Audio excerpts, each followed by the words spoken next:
Hello, everyone. Welcome to Career Launchers YT channel, especially for law aspirants. We continue our series on reading comprehension. Today, we have chosen a very interesting passage which will help you not just in reading comprehension but also for your legal aptitude. I've taken this passage from the Hindu. It was an editorial that appeared uh, today or yesterday, a couple of days back maybe. It's about 420 words long, the same size, length as your CLAT passage, and even the questions are all similar to it. It is about the APAR ID. Let's see. Now you're watching a recording of this. Please mute the video, pause the video, read the passage on your own, answer the questions, and then play the video and see if you got the questions right. All right, let's start. The introduction of an automated permanent academic account registry, a PAR ID by the Ministry of Education to digitize, I'm sorry, to digitize academic transcripts of every student aims to ensure a single source of truth for their records throughout their life in the academic ecosystem in India. So they've created a permanent academic account registry so that everyone's record, every student's account, mm, marks, transcripts are all stored here in and become a part of the academic ecosystem in India. Linked with Aadhaar, APAR is far from the first such step towards the rapid digitization of school records in India. Since the implementation of the NEP 2020, educational authorities have pushed the Unified District Information System for Education Plus, UDISE Plus, and the Student Database Management Information System. While these radically novel technocratic overhauls of record keeping are one thing, this is okay. It's a new way of keeping records. The blatantly unlawful ways in which they are being pushed on parents and wielded as weapons at the state level is another level. So, keeping records is fine, giving a technocratic overhaul of record keeping is one thing. But in the process of having a record of marks, at the state level, this is being pushed by the governments and it is being wielded as a weapon against the parents, and that the author says is unlawful. The description of Apar as unlawful is no mere interpretation. So he has openly called it unlawful. Why? The Education Ministry's website is clear. Why is it unlawful? The author is saying because the Education Ministry in the website says the program is not mandatory. It is not compulsory for all of you to do that. Mere with no law mandating its usage. There is no law in the country that says you have to have an APAR ID. But schools and district education administrators do not seem to be operating within that reality. The Education Ministry has clearly said in its website it's not mandatory, there is no mandate, there is no law mandating the usage of APAR. But the way the schools and district education administrators are using it does not make this statement true. In Uttar Pradesh and Karnataka, schools have been given an unambiguous target, clear target. There is no ambiguity there. 100% saturation or complete enrollment of all students in their fervor. Fervor means passion, zeal. To attain these targets, the schools have warned parents of consequences in the event of non enrollment, and state education authorities have rattled their sabers. Sabers is like a sword at religious minority institutions and even at fellow administrators, alleging a mismatch of enrollment data between APAR and existing records. So the government has clearly said, the Education Ministry's website says it's not mandatory, but that's not the reality. Certain states like Uttar Pradesh and Karnataka have 100% enrollment enrollment in upper. Excuse me. And schools and parents have been warned of consequences of enrollment, and state authorities have even threatened minority institutions, fellow administrators, that there is a mismatch, alleging a mismatch, not necessarily between what has been entered into a part and the existing record. So, a lot of uh, unlawful, very unsavory things are happening.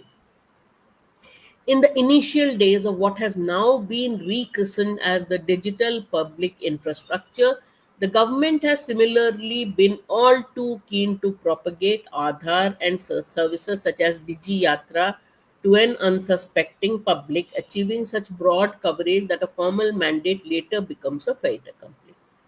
So what they've done is, in the initial days, the government propagated Aadhaar, Digi Yatra, all this to the public. And when they got broad coverage, the public is unsuspecting. They gave it. They gave the data, and when they got such a broad coverage, that became a mandate. So so many people have enrolled, so you also enroll. All too familiar issues such as name mismatches leading to failure of enrollment have also emerged. It is important for informed consent to be the bedrock of any DPI. In the case of Aadhaar and Digi Yatra, he says that the public was not informed, it was unsuspecting. Informed consent, this is what you are consenting to, this is what is the other consequences. Everything has to be told. Informed consent has to be the bedrock of digital public infrastructure. Whatever data you're taking from me has to be given with my consent, right? Else it risks being mandated de facto.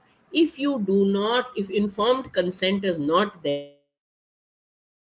then it is as good as being something which is mandatory. Collecting and digitizing this data with all claims of security and convenience should be alarming when Digital Personal Protection Act 2023 has yet to take effect. You are saying that, look, all this data is secure, but the point is that the Digital Personal Data Protection Act 2023 has not even been implemented.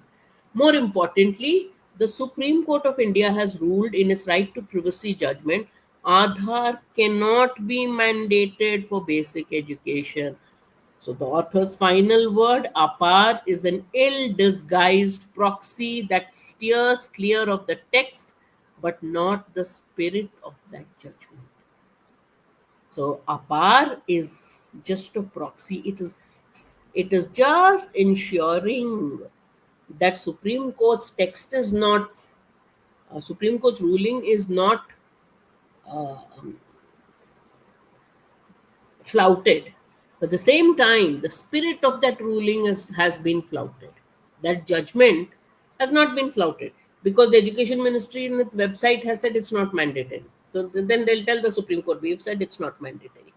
But the spirit has not been followed. You cannot force anybody at whatever level, even at implementation level.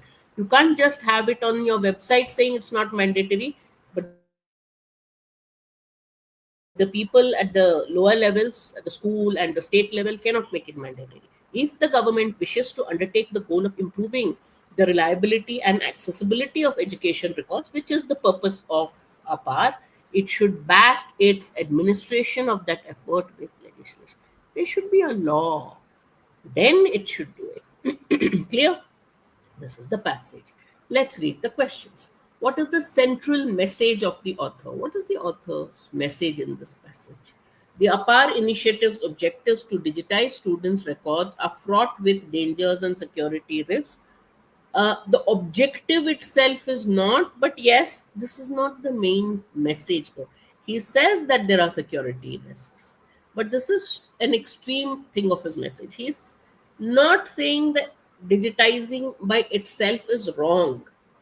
Yes, there are security risks, and so you should ensure that's not there. This is not the central message. The APAR initiative is unaccessible, being flawed in both its objectives and implementation.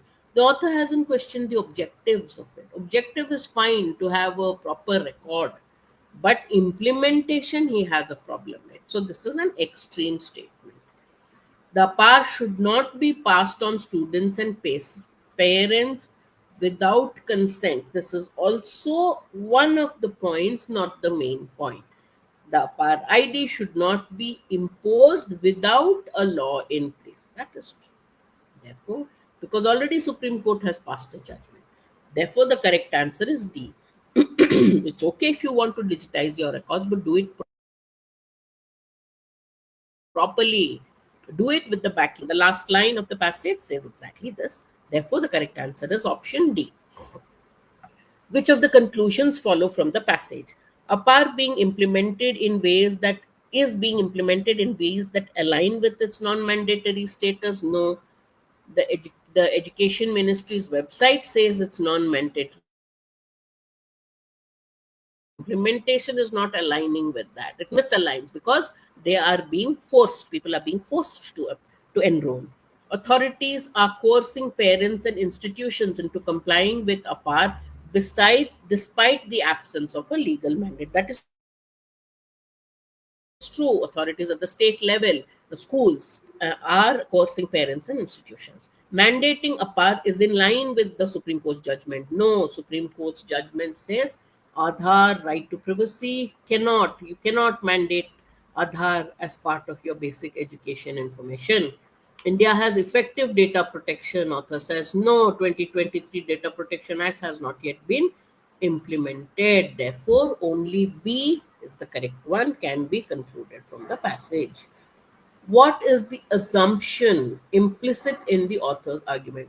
Author's argument says they want to have a educational record of all the students. Fine, but do it properly, do it with the sanction of law. Don't make it mandatory. Correct, it should be voluntary, and you should have proper steps in implementation. Informed consent. And what is the assumption behind this? What is the author taking for granted when he makes this claim? Informed consent. He says this is an important part. You have to, any data collection has to be with informed consent, otherwise it becomes compulsory. And privacy protection are essential prerequisites for collecting and digitizing personal data. Author has stressed on informed consent, author has stressed on privacy protection. Therefore, before implementing APAR ID, therefore the assumption is they are prerequisites. Author believes they are prerequisites. Therefore, A is the correct answer. Question 4. Why has the author used quotes, single source of truth? If you see the first paragraph, the author says, the introduction of APAR to digitize academic transcripts aims to ensure a single source of truth for all their records throughout their life in the academic ecosystem of India. So this part, single source of truth, aims to ensure a single source of truth for all their academic records. Why has it been put in quotation marks? That's the question. To emphasize that truth can only